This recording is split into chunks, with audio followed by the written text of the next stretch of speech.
பெற்றுக்கொண்ட கிருபையை வரும் மாயை நம்பி வரும் கிருபையை போக்கடிக்கிறாங்க.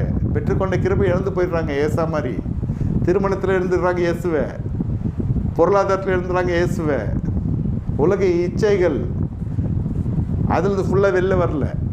மறுபடியும் திரும்பி சோதம் போமோரா ஜனங்க படுப்பாவீங்க, மாம்ச பிரியர்கள். ஆணோடு சயனிக்கிற ஊர் அது எழுதப்பட்டிருக்குது பாருங்க. உள்ளே தேவதூது வந்திருக்கான், புதுசாக ஒருத்தன் வந்துருக்கான், வெளில அனுப்பு, அவனோட நாங்கள் அறியணுன்றான். படுப்பாவீங்க, என்னடா பேசுகிறீங்க?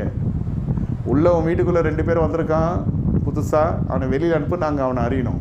அதுக்கு லோத்து சொல்கிறார், வேணாம் அவங்க எங்கள் வீட்டுக்கு வந்த கெஸ்ட்டு, என் 2 பொண்ணுங்க இருக்காங்க, அவனுக்கு அனுப்புகிறேன், நீ வேணால் பார்த்துக்கோன்றான். இது இருந்தாலும் எப்படிப்பட்டால